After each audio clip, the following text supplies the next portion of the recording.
Kako, a Komomata Curtain Call, a program of reviews, previews, interviews, and features of and or with the great art and artists on Maui and beyond. I'm Paul James Brown.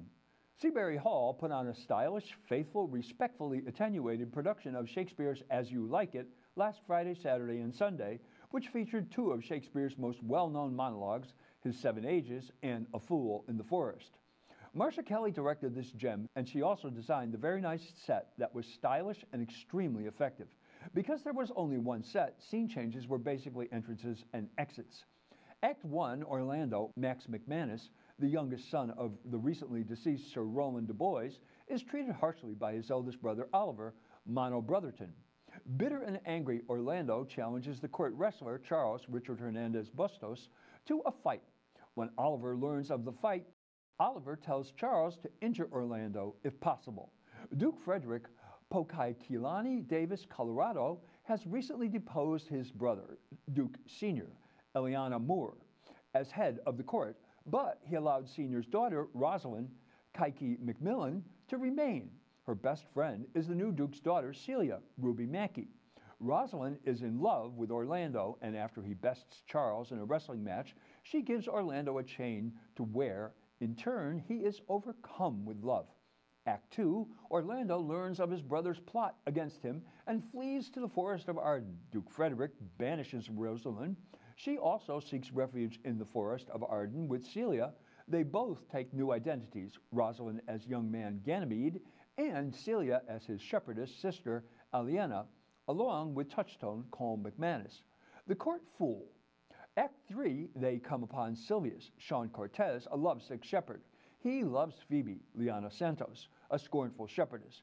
Ganymede and Aliena set up home in the forest. Not far away and unaware of the newcomers, Duke Sr. is living a simple outdoor life with his fellow exiled courtiers and huntsmen. Orlando and his servant get nourishment from and are welcomed by the outlaw courtiers. Jaques Aviva Mizell, a melancholy fellow, tells about meeting a fool in the forest and then launches into the famous All the World's a Stage, 7 Ages of Man speech. Ganymede and Aliena find verses addressed to Rosalind hung on the forest branches by Orlando. Ganymede finds Orlando and proposes to cure Orlando of his love. To do this, Orlando will woo Ganymede as if he were Rosalind, even though he really is Rosalind. Orlando consents and visits Ganymede/Rosalind every day for his lessons. In the meantime, the shepherdess Phoebe has fallen for Ganymede, while the shepherd Silvius still pursues her. Furthermore, Touchstone, the court fool, has dazzled a country girl, Audrey Lillian Mills, with his courtly manners. Audrey deserts her young suitor, William Brian Ing, for him. Act 4, when Duke Frederick orders Oliver to the forest to seek his brother, we learn Orlando saved Oliver's life, injuring his arm in the process. Rosalind/Ganymede is overcome with her feelings for Orlando. Celia/Aliena and Oliver fall in love with one another. Rosalind decides to end the charade and devises a plan in which everyone will get married. Act 5, as Ganymede/Rosalind promises Phoebe that they will marry, Celia will marry Oliver, Touchstone will marry Audrey, and Orlando will marry Rosalind. She makes Phoebe promise that if they, for some reason, don't get married, Phoebe will marry Silvius instead. On the day of the wedding, and with the help of the god Hymen, Kavai Island, Rosalind reappears in her female clothes. Duke Sr. gives her away to Orlando, while Phoebe accepts Silvius. We learn Celia's father, Duke Frederick, has left court to become a hermit. Thus, everyone is happy, except baby Phoebe, who marries someone she doesn't love, and Silvius, who marries someone who doesn't love him. Marsha Kelly has trained and assembled a stellar group of young people who are being exposed to the greatest playwright in the English language. Ms. Kelly, in collaboration with Todd Van Amburgh, have made some judicious cuts which bring all 5 acts in under 2 hours. Remarkably, they haven't lost any of the great moments in this play. As Rosalind/Ganymede, Ms. McMillan created a proud and confident woman who is on top of everything and has a scheme to deal with any difficulties she is having. Her sidekick, Ms. Mackey Celia, has a crisp, clear delivery. Her elocution is perfect. She is a worthy, loyal friend who doesn't hesitate to leave her father, the Duke, behind to be with her friend, and she plays along with Ms. McMillan all the way. Master McManus's Orlando is a besotted lover and a difficult foe when wrestling. He wants the cure for his romance, but consistently seems to be on Maui time, coming late for his appointments. His older brother Oliver, Master Brotherton, is a passionate and devious sibling who transforms when he sees Aliana Celia.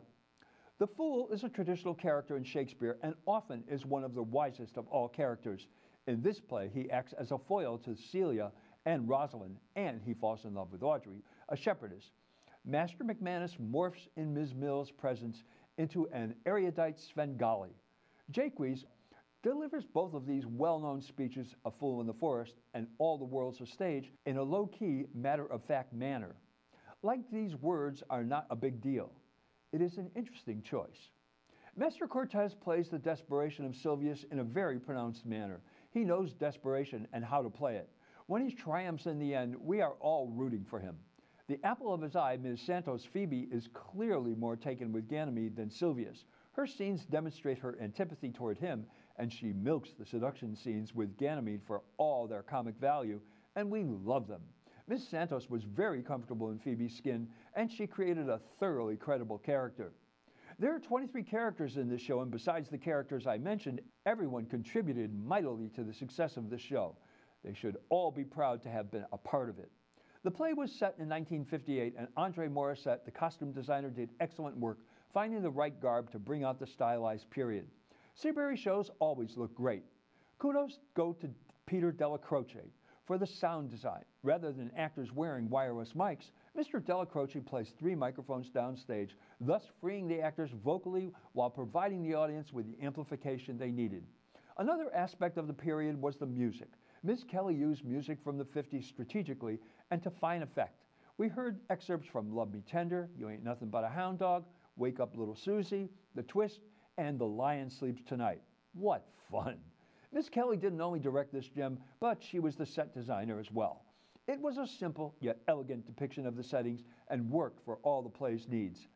Ms. Kelly had these actors on top of their work. Scene changes were seamless and rapid. It was a real pleasure to see the outstanding work these young people did.